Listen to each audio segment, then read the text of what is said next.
ajantsika hatrany amin'iny fatapitra treo kosa ny asa izay ny andraiketan'ny antoko Pirora Valomanana manomboka eto zany dia nivadika ho somanakasina no anarana izany antoko politika izany. Tsy miova kosa nefa ny tanjona izay napetraka dia ny ametraka ny rafitra mivohitra amin'ny fanajana ny soatoavina maha malagasy. Rahantsika ny fanadihadiana.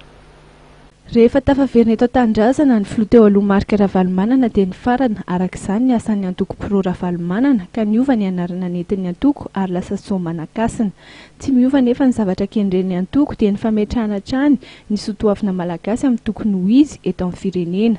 Dia ny fanovana ny anarana Pirora Valomanana Madagasikara ho somanakasina. Zay ny voalohany.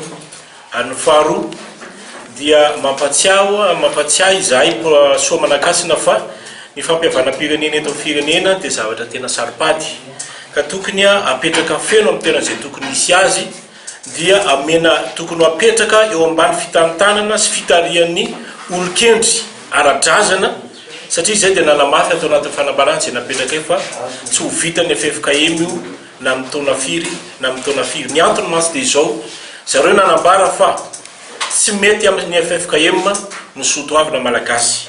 Ny fahatelo, ny firenena dia an'ny vahoaka fa tsy an'ny finoana. Ka amin'izay anton'izay zavatra izay indrindra no hitakinay ny anatotosana ny fampihavanam-pirenena eo ambany fitarian'ny olon-kendry malagasy voatendrin-janahary.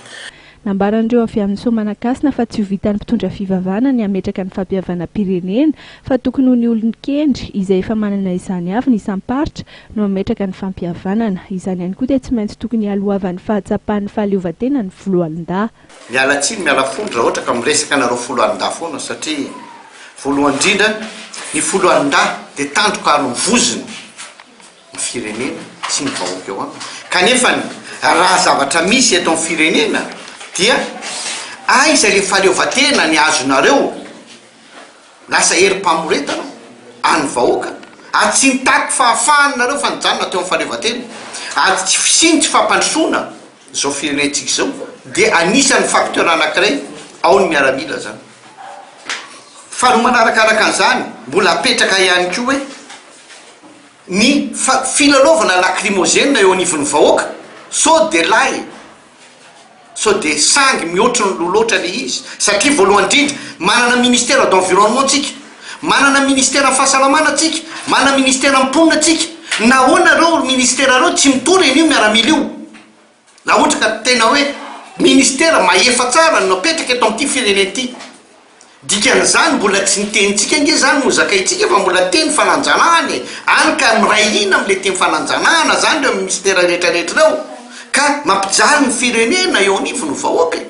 Nanitra teriny avy amin'ny somanakasina trano fa tokony hatsahatra ihany koa ny fitsaban'ny foloalindahy amin'ny sehatra politika izay mahatonga azy ireo ho hery famoretana entina hamoretana ny vahoaka.